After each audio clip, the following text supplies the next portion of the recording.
And especially with AI, the very smart, super intelligent AI in the future, there will be very profound issues about making sure that they say what they say and not pretend to be something else. When Ilya Sutskever speaks, the world of AI holds its breath. This isn't just another speech. This is a message from one of the primary architects of our new reality, and he is laying out, in the plainest terms I have ever heard, the brutal logic of the coming intelligence explosion.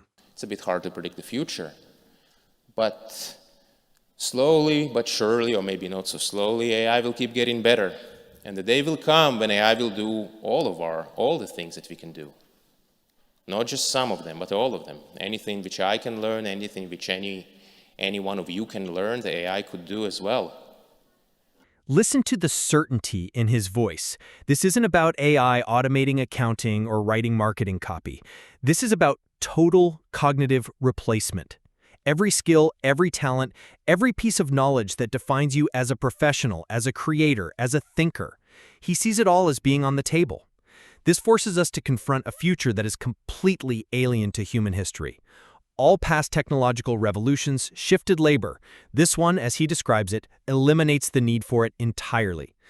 The real implication isn't just about jobs. It's about the redefinition of human purpose and value in a world where we are no longer the most intelligent beings.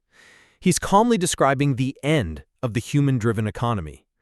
The foundational argument he makes underpins everything else. It's so simple, so direct, that it's almost impossible to ignore. How do we know this, by the way? How can I be so sure? How can I be so sure of that? The reason is that all of us have a brain, and the brain is a biological computer. That's why. We have a brain, the brain is a biological computer. So why can't a digital computer, a digital brain, do the same things? This is the one-sentence summary for why AI will be able to do all those things. Because we have a brain, and the brain is a biological computer. This is the kill shot to human exceptionalism. Sutskever is stripping away all the mysticism, all the philosophical hand-wringing about consciousness and the soul, and reducing intelligence to a solvable physical phenomenon. He's saying that what we do inside our skulls isn't magic, it's computation. Once you accept that premise, that the brain is a biological computer, the conclusion becomes terrifyingly inevitable. A sufficiently powerful digital computer can and will replicate it and then surpass it. I think this is the most important idea to grasp. This isn't about AI being a tool anymore. It's about the creation of a new substrate for intelligence itself. This is why the progress feels exponential, because it's an engineering problem, not a metaphysical one. It reframes the entire AI race from a question of if to a brutal and accelerating countdown of when. When you scale that kind of capability, the stakes become almost unimaginable. And a lot of the things that we are talking about now,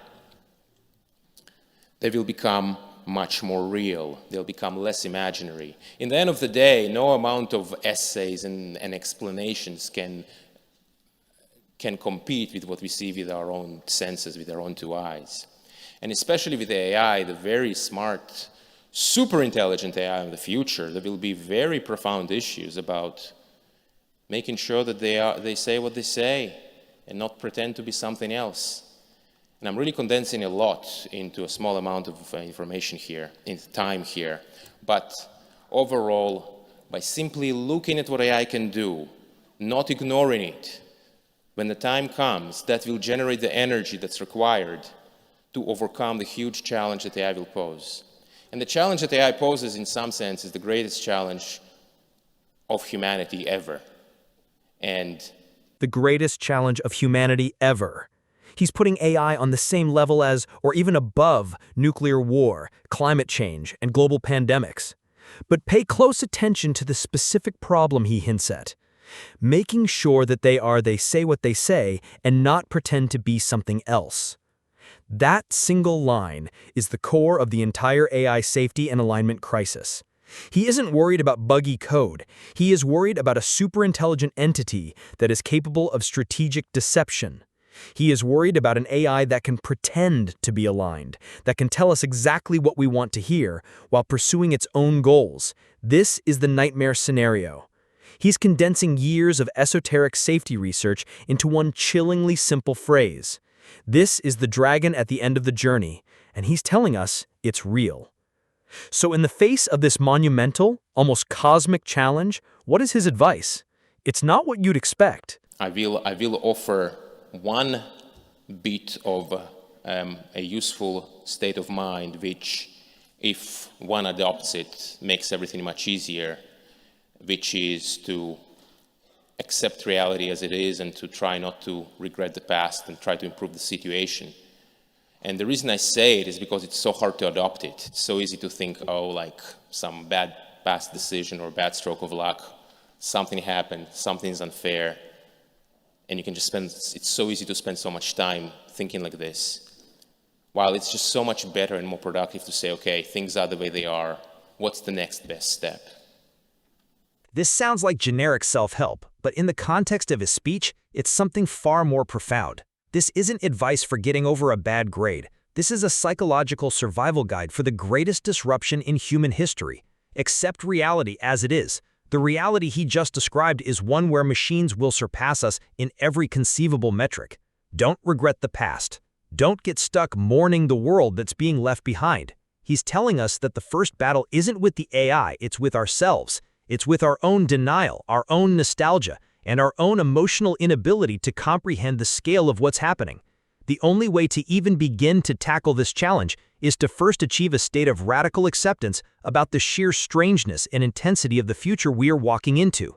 This is psychological preparation for a paradigm shift.